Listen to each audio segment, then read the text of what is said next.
Good morning students. पिछले वाले class में हम लोग एनर्जी वाला पार्ट डिफाइन किए थे, सही है ना? ठीक, एनर्जी स्टोर्ड इन कैपेसिटर। पिछले वाले पार्ट में ये स्टेटमेंट डिफाइन कर रखे थे, एनर्जी स्टोर्ड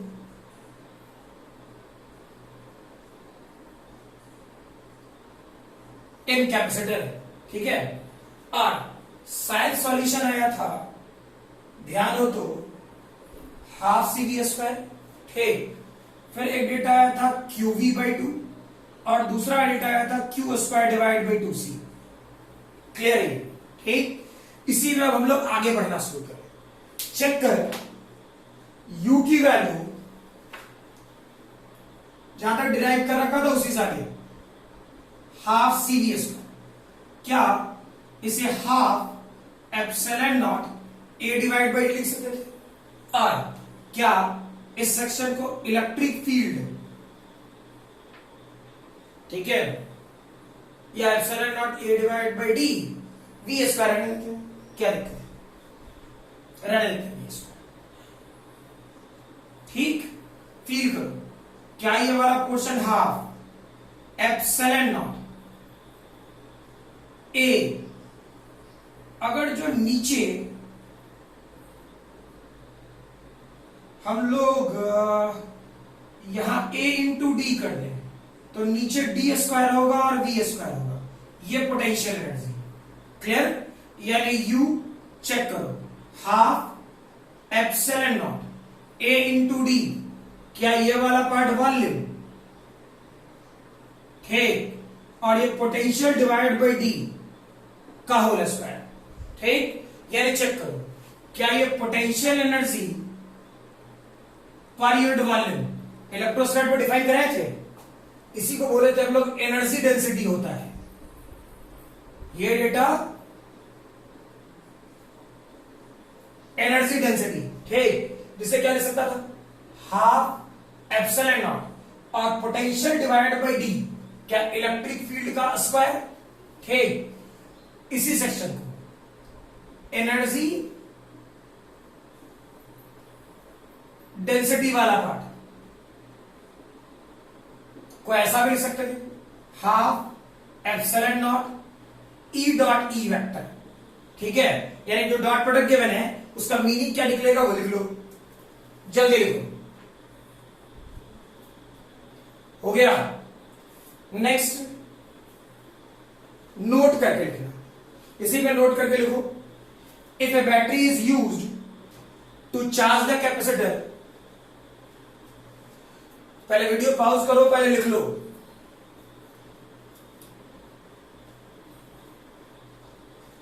नेक्स्ट लिखो, if a battery is used to charge the capacitor, and Q is the charge, if the Q is the charge delivered by it, then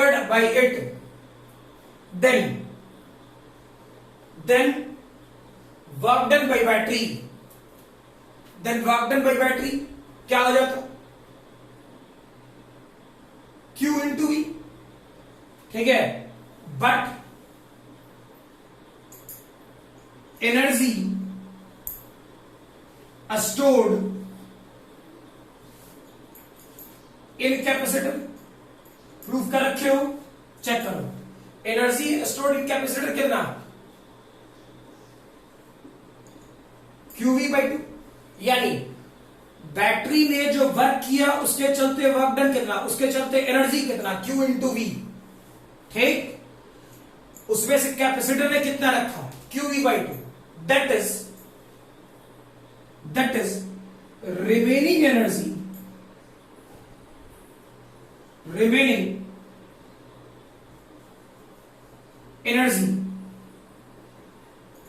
QV minus QV by two, that is QV by two is lost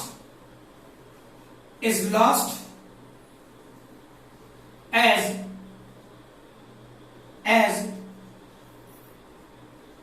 heat and light energy, heat and light energy. Clear है ये? लिखे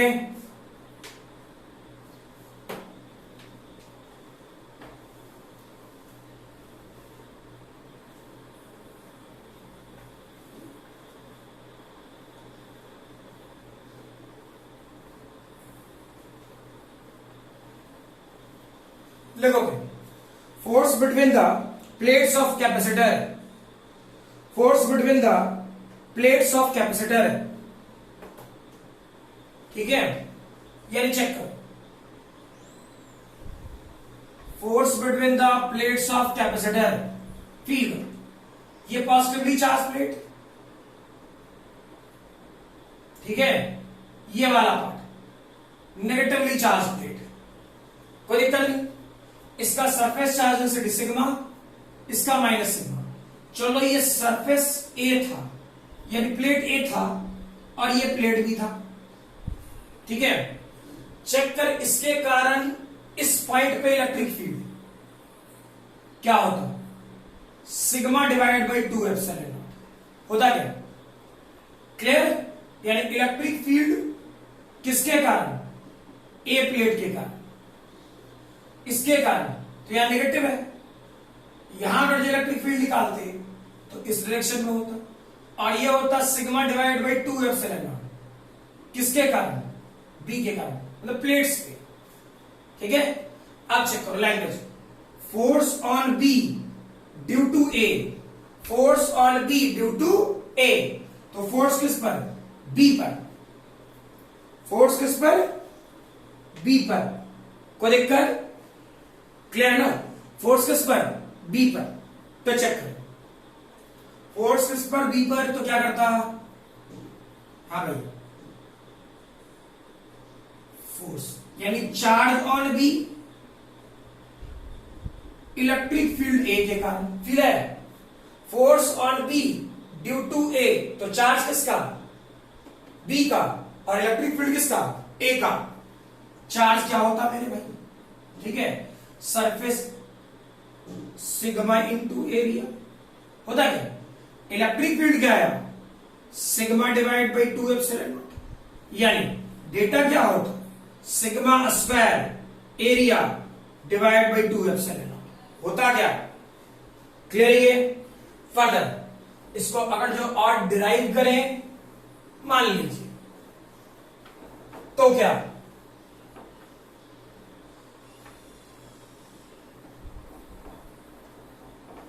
इस वाले part को अगर जो derive करें तो क्या होता?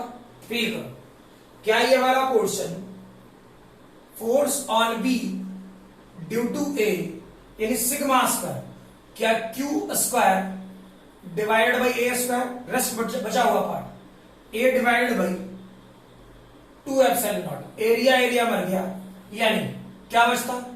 Q square divided by 2a epsilon naught. Clear है ये? लिखो जल्दी।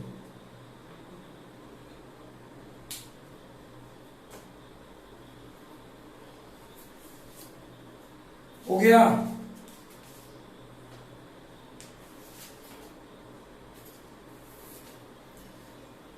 लिखे जल्दी। नेक्स्ट लिखो, क्वेश्चन करना शुरू करो। अभी तक तुमने जितनी थ्योरी की है, ठीक है, उसे कंटेंट वाइज रखो, और फिर बोल दे रहा हूं, ये टॉपिक यानी ये चैप्टर, ठीक है, किसी भी ढंग से रोटेशन से कम नहीं है, और जो पूछना चाहे बहुत अच्छे अच्छे क्वेश्चन मिल सकते हैं, बहुत अच्छे अच्छे, ठीक, और पूछे भी गए हैं। समझ में आ रहा बात? क्लियर?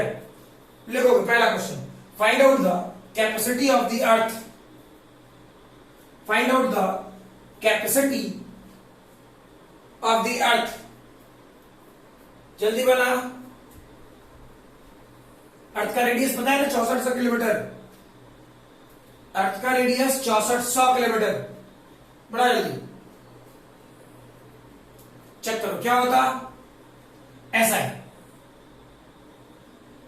ठीक है, ये आर, सिखाया था ना इसका कैपेसिटी क्या, standard formula 4 pi epsilon naught R कितना 6400 किलोमीटर, मीटर में बदल दे 1 divide by 4 pi epsilon naught की value, 1 divide by 4 pi epsilon naught की वैल्यू ना 9 इंटू 10 टू द पावर 9, या तो 4 पाई एप्सिलॉन नॉट है, नीचे डाल, क्लियर है, लिखो जल्दी।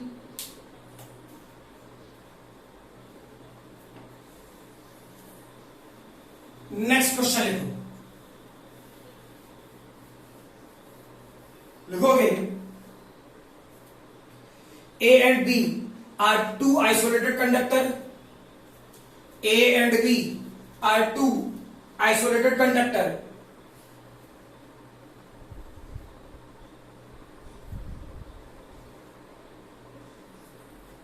isolated conductor separated by infinite separation, separated by infinite separation, they are now connected, they are now connected with a conducting wire, they are now connected by a conducting wire, पहला question, find out final charge on surface A and B, find out final charge on surface A and B, दूसरा find out common potential,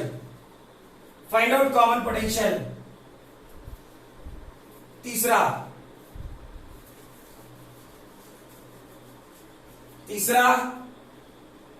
heat generated during the process, बढ़ाई जल्दी,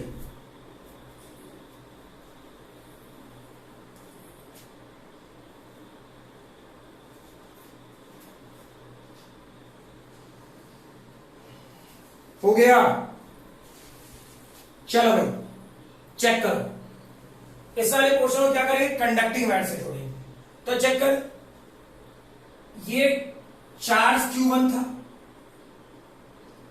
ये capacity C1 था, ये charge Q2 था, तो ये capacity C2 था, ठीक, इसको कंडक्टिंग वायर से चेक करो, अभी क्या होता है पोटेंशियल, तो Q1 equal to C1 V1 सिखाए थे, ये डेटा 6, ये डेटा 3, माइक्रोफैराड में माइक्रोकूलम में ऐसे ही खत्म हो जाएगा, यानी V1 की वैल्यू कितना हो गया 2 वोल्ट, वैसे ही सोचो, क्या ये वाला portion Q2 C2 V2, Q2 की वैल्यू 3, ये वाला पोर्शन 6 V2 की वैल्यू कितना 3 डिवाइड बाई 6 यानी 0.5 वोल्ट, क्लियर है ये, ठीक है। अब चेक कर, क्या सिखाए थे, जब इस दोनों को A और B को किसी कंडक्टिंग वायर से जोड़ोगे, A और B को किसी कंडक्टिंग वायर से जोड़ोगे तो चार्ज तब तक ट्रांसफर होता रहेगा जब तक कि पोटेंशियल बराबर न हो जाए, यानी इसका ही पोटेंशियल V हो चुका होगा और इसका ही पोटेंशियल V, इस पर मे भी चार्ज आ गया होगा Q1 डैश और इस पे चार्ज आ गया होगा Q2 डैश, ठीक, तो आपसे पूछ रहा Q1 डैश और Q2 डैश कितना होगा, क्वेश्चन ये चेक करें,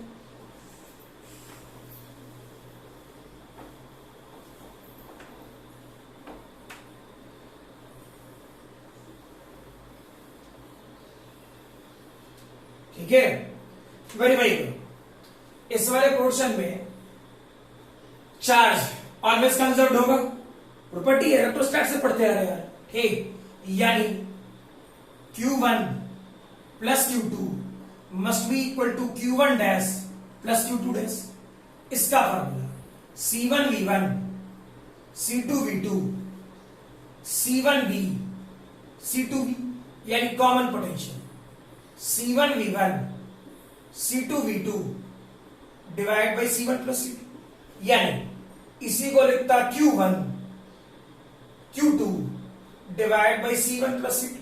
ठीक, अब Q1 की वैल्यू 6 और 3 9। ठीक, C1 की वैल्यू 3 और 6 9। माइक्रोफैराड और माइक्रोकूलम में है, इसलिए चेंज करने की जरूरत नहीं है। That is 1 volt. तो क्या कॉमन पोटेंशियल आ गया? कॉमन पोटेंशियल आ गया। ठीक, अब Q1 डैश निकालते हैं। Q1 डैश क्या करता? C1 की वैल्यू क्या है? C1 की वैल्यू कितनी है? 3 माइक्रोफैराड। 3 इंटू 10⁻⁻6 वोल्ट 1, यानी ये डेटा हो जाएगा 3 माइक्रोकूलम। Q2 डैश फाइनली क्या होता? C2 इंटू ये कितना है? 6 माइक्रोफैराड वोल्टेज, यानी 6 माइक्रोकूलम। हाँ ना? क्लियर? ये आपके पहले पार्ट का क्वेश्चन का सॉल्यूशन हो गया। ये वाला पार्ट आपका दूसरे पार्ट का सॉल्यूशन। ठीक, क्लियर? तीसरा क्वेश्चन बोला जा रहा है हीट जनरेटेड। ठीक, तो हीट जनरेटेड में कौन सा फार्मूला? 2 फार्मूला दिए थे, याद करना। एक में मैंने बोला था पॉजिटिव वाले टर्मिनल को पॉजिटिव से कनेक्ट कराने के लिए और नेगेटिव वाले को नेगेटिव के साथ। एक में मैंने दिया था पॉजिटिव को नेगेटिव से कनेक्ट करा दो। थ्योरी याद रखना, गड़बड़ ना हो। ठीक है, याद है ना? मैंने बोला था ए कनेक्टेड टू सी और बी कनेक्टेड टू डी। तो ये क्या था? ए कनेक्टेड टू सी, एक कैपेसिटर ऐसा बनाए थे ना, तो ये टर्मिनल ए बनाए थे, ये बी बनाए थे। ठीक, वैसे इधर एक और कैपेसिटर था, इसे सी और इसे डी। ये positive negative, positive negative, positive positive को जोड़े और एक बार ए को डी से कनेक्ट कराए थे, पॉजिटिव और नेगेटिव को जोड़े। ठीक, जब तक क्वेश्चन में वेरीफाई ना करे, जब तक क्वेश्चन में वेरीफाई ना करे, ठीक है, तब तक हम लोग यही मानेंगे कि ए को सी से जोड़े, यानी पॉजिटिव को पॉजिटिव से और नेगेटिव को नेगेटिव से। नहीं तो क्वेश्चन में एक अलग से स्टेटमेंट आएगा, capacitors are connected with reverse polarity. Question होगा, ठीक है, कि capacitors are connected with reverse polarity. तो रिवर्स पोलैरिटी कहने का मतलब क्या? एक का पॉजिटिव दूसरे का नेगेटिव। क्लियर है? ठीक, तो हम लोग बेसिक ए को सी से बी को डी वाला फार्मूला तो याद कर, गड़बड़ ना हो तो। डेल एच का फार्मूला ऑलरेडी करा रखिए, कितना? Half C1 C2 C1 plus C2 V1 minus V2 का होल स्क्वायर। यही कराए थे ना? वैल्यू पुट कर ले, कौन सी बड़ी बात है? क्लियर है? लिखो फटाफट जल्दी, वीडियो पॉज करो, लिखो जल्दी।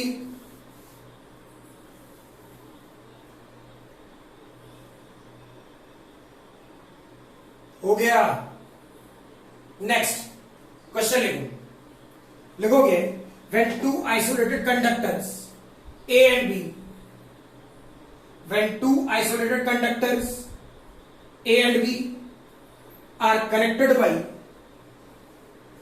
A and B are connected by a conducting wire, A and B are connected by a conducting wire, find the charge flown from, find the charge flown from N। इस वाले question का capacity 10 microfarad, ठीक, और इस पर charge दे दे, अपने मन से कुछ भी दे दे, 30 माइक्रोकूलम, कुछ हो देना 30 माइक्रोकूलम, यहां 5 माइक्रोफैराड इसकी कैपेसिटी, और चार्ज दे दू 20 माइक्रोकूलम। ठीक, इस दोनों को कंडक्टिंग वायर से जोड़े तो चार्ज तब तक ट्रांसफर होगा जब तक कि पोटेंशियल बराबर ना हो जाए। सही है ना? चार्ज तब तक ट्रांसफर होगा जब तक कि पोटेंशियल बराबर ना हो जाए। ठीक, तो आपसे यह पूछा जा रहा कि चार्ज ए से बी फ्लो करे या बी से ए फ्लो करे, बनाओ जल्दी।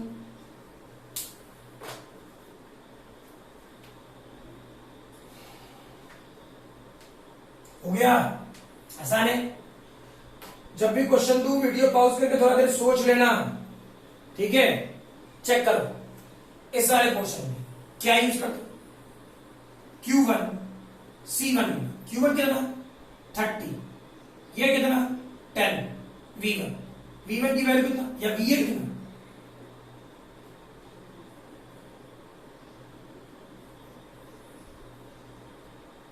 V3 ठीक। इसका चेक कर लो QB, ये कितना 20, ये कितना 5, हाँ या ना? ठीक। चार्ज का ट्रांसफर तब तक होता रहेगा जब तक पोटेंशियल बराबर ना हो जाए, और charge higher potential to lower potential. तो हायर पोटेंशियल कौन बी, हायर पोटेंशियल कौन बी 4 वोल्ट 3, यानी charge will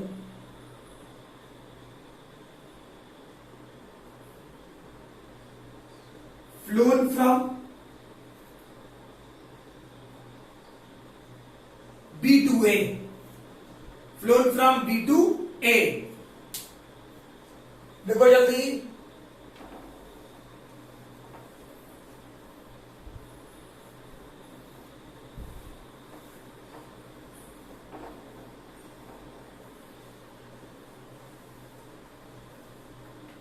next video pause करके लिखो जल्दी। हो गया? नेक्स्ट क्वेश्चन लिखो, two charge metal sphere, two charge metal sphere of radii, two charge metal sphere of radii R and 2R, R and 2R are placed in contact, are placed in contact and then separated, placed in contact and then separated।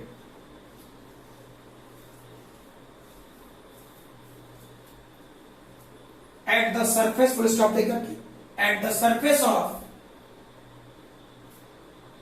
at the surface of each, at the surface of each, which sphere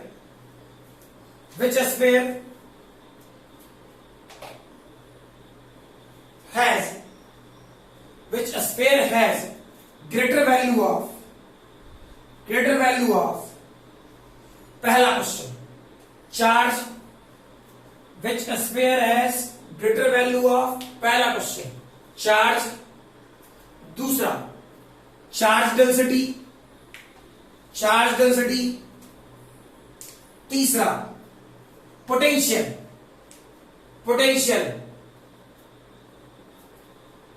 चौथा electric field बनाए जल्दी। Condition के तहत एक sphere जिसकी radius r और एक sphere जिसकी रेडियस 2r, दोनों को कंडक्टिंग वायर से जोड़ दिया गया या फिर दोनों को कांटेक्ट में रखा गया और फिर एक दूसरे से सेपरेट कर दिया गया। क्लियर? बनाए जल्दी।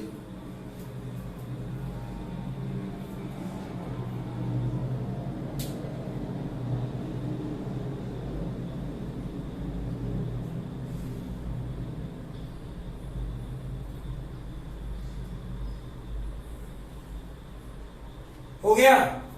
चेक करो क्या कह रहा होता, कुछ भी हो Q1 का फॉर्मूला कनेक्ट करा के रखो और कनेक्ट कराने के बाद दूर लिखे गए, सेपरेट किए बाद में, यानी meaning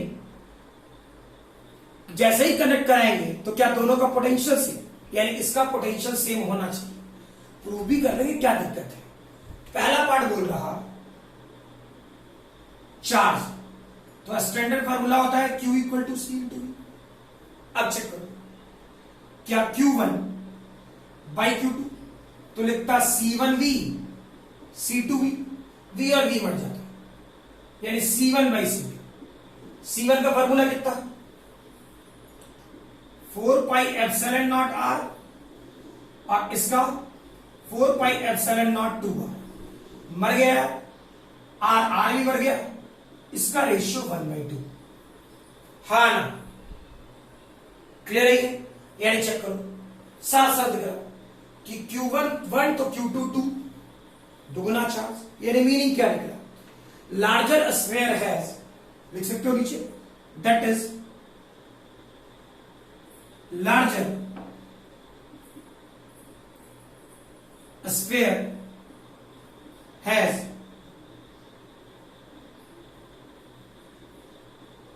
greater charge, larger sphere has greater charge. ठीक है, कोई दिक्कत नहीं। दूसरा चेक करो,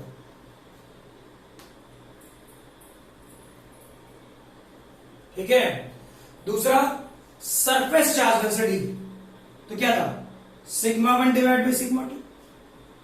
ठीक है, तो सिग्मा 1 को क्या लिखता हूं, Q1 divide by area A1, ठीक, Q2 divide by area A2, यानी क्या लिखता हूं, Q1 बाई Q2, ठीक, ये डेटा हो जाता A2 बाई A1। हाँ ना, Q1 बाई Q2 का रेशियो कितना, Q1 बाई Q2 का रेशियो कितना, 1/2, लिख 1/2। एरिया A2 बड़े वाले स्फीयर का, स्फीयर है ना, तो 4 पाई R स्क्वायर, ये 2R का होल स्क्वायर। फर्दर A1 का 4 पाई R स्क्वायर, 4 पाई मर गया, R स्क्वायर मर गया, यही चेक करो, 1 डिवाइड बाई 2, और ये डेटा 4, ऐसा कुछ 2, यानी सॉल्यूशन 2:1 हुआ। यानी मीनिंग क्या निकलता है, सिग्मा 1 के सामने 2 और सिग्मा 2 के सामने 1, यानी a smaller sphere has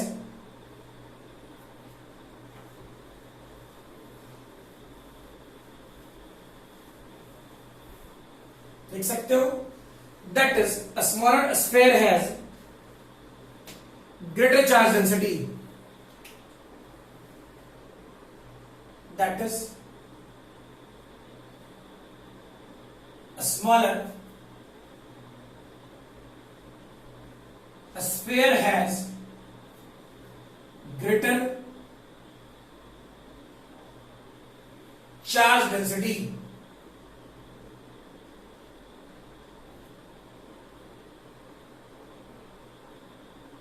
ठीक है, क्लियर है ये? वैसे ही तीसरा पार्ट सोचो, तीसरा पार्ट क्या था क्वेश्चन का, पोटेंशियल। पोटेंशियल का बेसिक फार्मूला आज छोड़ना, डायरेक्टली लिख देते हैं, V1 बाई V2, क्या लिखता हूं, Q1 divide by 4 pi epsilon not R, क्योंकि इसकी रेडियस आ रही है। दूसरा चक्कर, इसका क्या होगा, Q2 divide by 4 pi epsilon naught 2R, 4 pi epsilon not मर गया, R मर गया। चेक करो, ये डेटा बचता Q1 बाई Q2, और ये चला गया 2 ऊपर। ठीक है, Q1 बाई Q2 का रेशियो कितना, 1/2, 1/2 इंटू 2, मर गया, यानी रेशियो कितना, 1/1। और होना भी चाहिए था, सोचो, होना भी चाहिए था ना, क्योंकि चार्ज तब तक ट्रांसफर होता रहेगा जब तक कि पोटेंशियल सेम ना हो जाए। और पोटेंशियल सेम कब होता था, या तो दो कंडक्टिंग सिस्टम को एक साथ कांटेक्ट में लेके चले आए, दो कंडक्टर को एक साथ कांटेक्ट में लेके चले आए, नहीं तो दोनों को किसी न किसी कंडक्टिंग वायर से जोड़ दे। क्लियर लैंग्वेज, ठीक, तो ये तो पहले कांटेक्ट में ही था, तो सेम ही पोटेंशियल हो। ठीक, चौथा इलेक्ट्रिक फील्ड। इलेक्ट्रिक फील्ड तो E1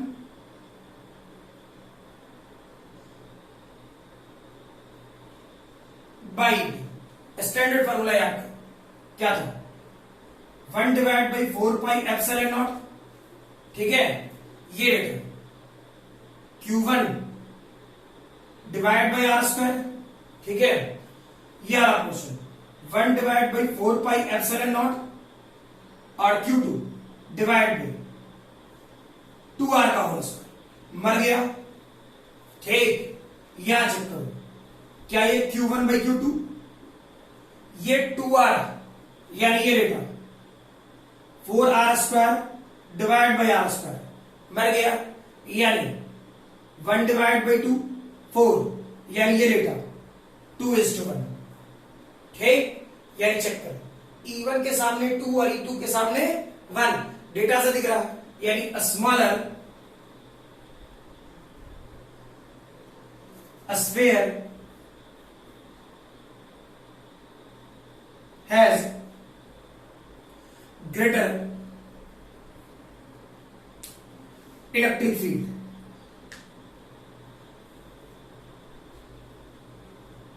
क्लियर है ये, लिखे जल्दी, वीडियो पॉज करो, लिखो जल्दी,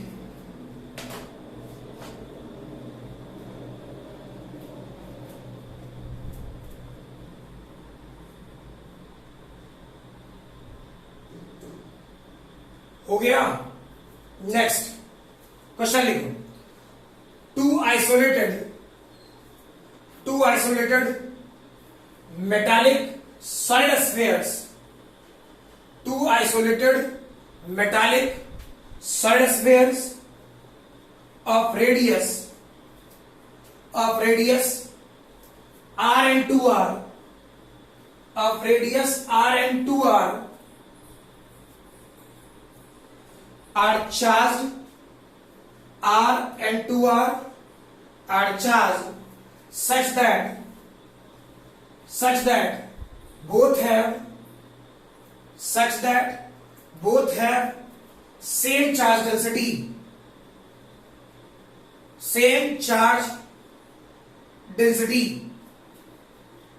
sigma, same charge density sigma. First, the spheres are now connected by a conducting wire. The spheres are now connected by a conducting wire and then get separated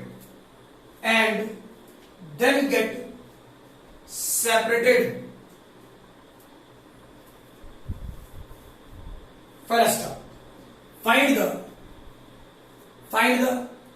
new charge density. Find the new charge density of the bigger sphere. Find the new charge density of the bigger sphere. ठीक है, चलो बना जल्दी,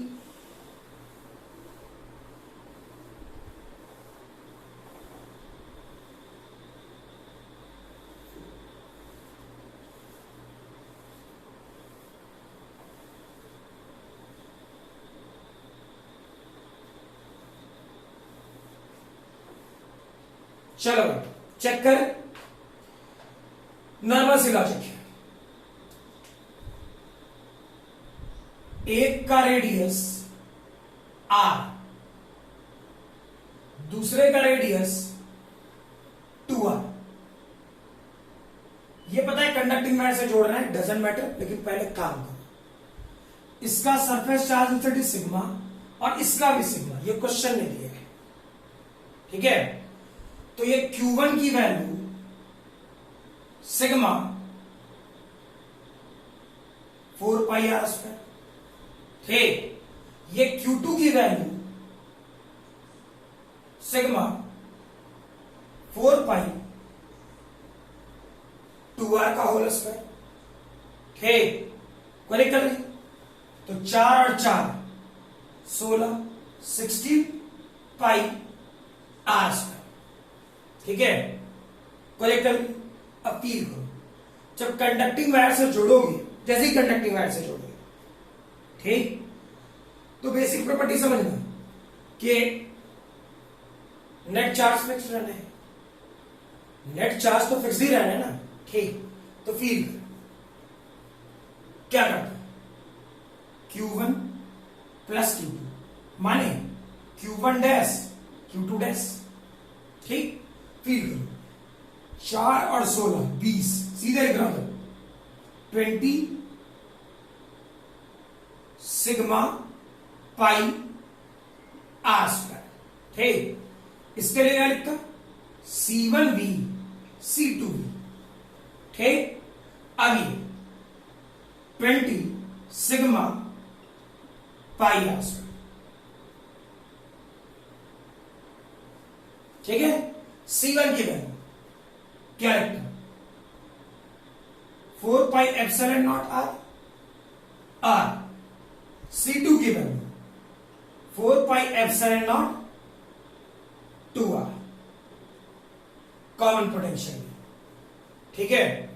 check कर, 20 sigma pi R square, 8 और 4 12, सीधे लिख रहा हूं 12 पाई एप्सिलॉन नॉट आर, ये हो गया कॉमन पोटेंशियल लाइन, ठीक। जो कट सकता है काट दे, पाई पाई आर आर, 4 से कटेगा 5 3, यानी कॉमन पोटेंशियल दिख रहा है 5 sigma R divided by 3 epsilon naught. Clearly 56 में समझ आया ना, सिग्मा है, ठीक है। अब क्वेश्चन ने क्या पूछा, फील करो, क्वेश्चन ने पूछा कि बिगर स्फीयर का नया चार्ज डेंसिटी क्या होगा। क्लियर है, समझ में आ रही बात, बिगर स्फीयर का नया चार्ज डेंसिटी क्या होगा। तो चेक कर,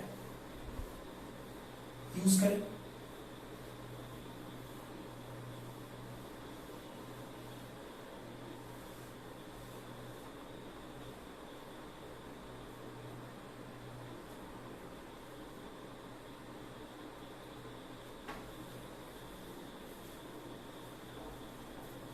ठीक है ना। क्या कर रहे होते हैं,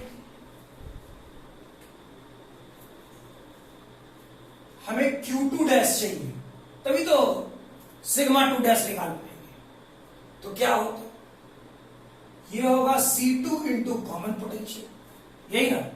अब C2 इंटू कॉमन पोटेंशियल, तो C2 की वैल्यू कितना, 4 पाई एप्सिलॉन नॉट और रेडियस 2r, बिगर स्फीयर के लिए, ठीक है। कॉमन पोटेंशियल की वैल्यू कितना, 5 sigma r divided by 3 epsilon naught, ठीक। जो मर सकता है मार दे, एप्सिलॉन नॉट, ठीक। ये हो गया 20 और 2 40, 40 पाई, 40 पाई आर स्क्वायर डिवाइडेड बाई 3, ठीक है। अब चेक करो, हमको इस क्वेश्चन ने पूछा सिग्मा 2 डैश नया चार्ज डेंसिटी क्या होता है। क्या करता, नया चार्ज डेंसिटी क्या, Q2 डैश डिवाइड बाई 4 पाई और 2r का होल स्क्वायर, ठीक। तो Q2 डैश की वैल्यू कितना, 40 पाई आर स्क्वायर डिवाइड बाई 3, ठीक। डिवाइडेड बाई, चेक करो सिग्मा कहां गया भाई, छोड़ दिया क्या मैंने, 5 10 20 पाई था लिख दिए, आर आर आर सिग्मा छूटा, वही तो लगा, ठीक है। अब ये वाला क्वेश्चन क्या हो जाता, 4 पाई और सीधे लिखना 4r स्क्वायर, ठीक है।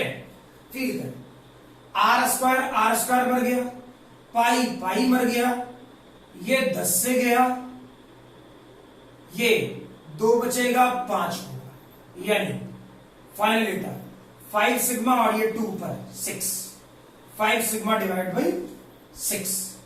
क्लियर है ये, ठीक है। लिखे फटाफट जल्दी,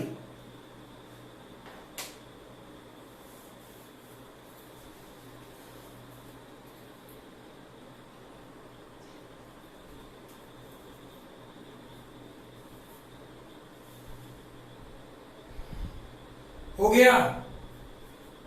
नेक्स्ट लिखोगे small droplets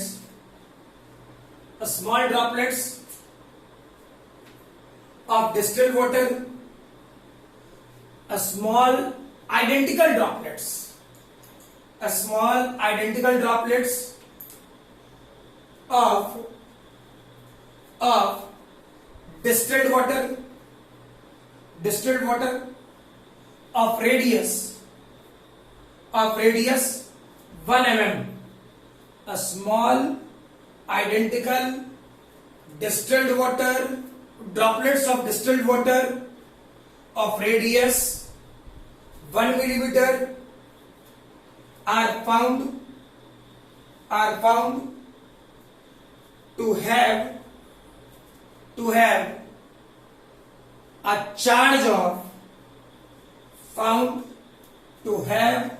a charge of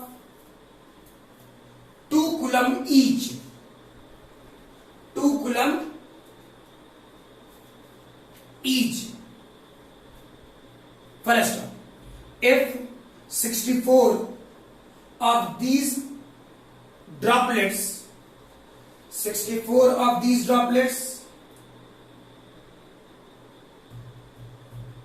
coalesces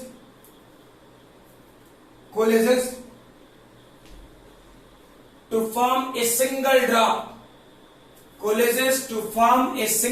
drop, ठीक है। पहला question, calculate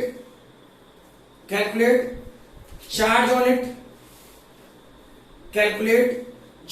it and also calculate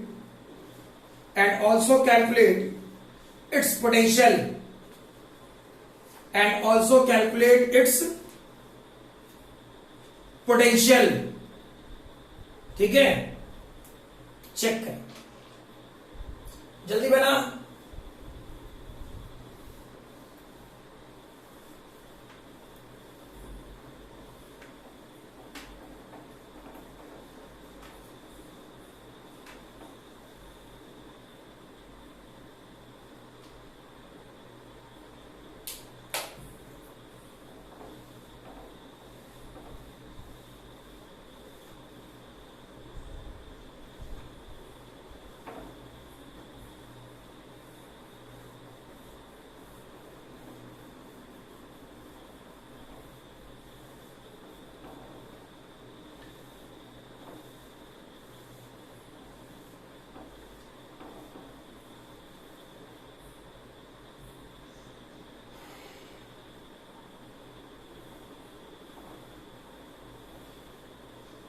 हो गया, चेक करो, आसान पार्ट है। क्वेश्चन ने क्या कहा कि एक ड्रॉपलेट है, समझ में आ रहा है, और एक ड्रॉपलेट पे चार्ज कितना है 2 कूलम। पैसा कितना ड्रॉपलेट है 64, ठीक। तो टोटल चार्ज पड़ा है n इंटू स्मॉल क्यू, ठीक। तो n कितना 64 और ये रेटा 2 कूलम यानी 128 कूलम। पहला क्वेश्चन तो हो गया। मेन मैं इसके लिए कर रहा हूं दूसरे वाले पार्ट के लिए, ठीक है। और ऐसा क्वेश्चन जनरली मेडिकल में ठीक खूब पूछा जाता है, जो लास्ट वाला क्वेश्चन कि कोलेजस रीजन, ठीक। तो ड्रॉपलेट था, तो पहले छोटा ड्रॉपलेट है, रेडियस सोचो ना क्या दिया था 1 mm, ठीक। समझ में और ये कंबाइंड होकर के एक बड़ा ड्रॉपलेट बना रहा है, ये कंबाइंड होकर के बड़ा ड्रॉपलेट बना रहा है। तो कंबाइंड होकर के और जो बड़ा ड्रॉपलेट बना रहा है, तो चेक करें क्या होगा, ठीक है। कुछ भी करोगे वॉल्यूम सेम रहना है, तेरे वॉल्यूम कंबाइंड हो जाएगा। चेक कर, बड़े वाले पार्ट का volume 4/3 pi R cube sphere बनेगा। अब वैसा एन ड्रॉपलेट, एन का वैल्यू 64 है, smaller radius R cube 4/3 pi बन गया, यानी आर की value n to the power 1/3 है और आर कोई दिक्कत है? क्लियर? अब सोचो बड़े वाले ड्रॉपलेट का पोटेंशियल कितना, मान लो छोटे वाले ड्रॉपलेट का v मान लेते हैं, तो ये डेटा होता k small Q divided by. अब डेटा पुट करके चाहो तो तुम काम कर सकते हो, उसके पीछे मैं नहीं पागल हूं। ठीक है, बड़े ड्रॉपलेट का पूछा है पोटेंशियल, क्या लिखता? v dash. ठीक, v डैश की वैल्यू क्या हो जाता मेरे भाई, सोचो तो, ठीक, k total charge Q divide by total radius r। ठीक, क्या करता? k q की वैल्यू कितना है, n into small cube, r की वैल्यू कितना है, n to the power 1 divide by 3 into r, यानी चेक करो n to the power 2 by 3 और ये डेटा k क्यूब आ गया। ठीक, तो चेक करो इसका पोटेंशियल अगर जो v रहा, यह स्मॉलर स्फीयर का है, स्मॉलर ड्रॉपलेट। ठीक, तो वैसे ये बिगर ड्रॉपलेट, ये वाला क्वेश्चन किसके लिए कर रहे हैं? For bigger droplet.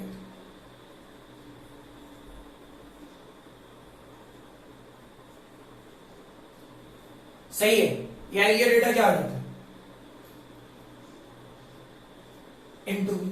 बोल रहा है ऐसा क्वेश्चन मेडिकल में खूब पूछा जाता है, इसलिए रिलेशन से n टू द पावर 2/3 1/3। अब जो डेटा आ जाए सॉल्व करके, क्लियर है ये?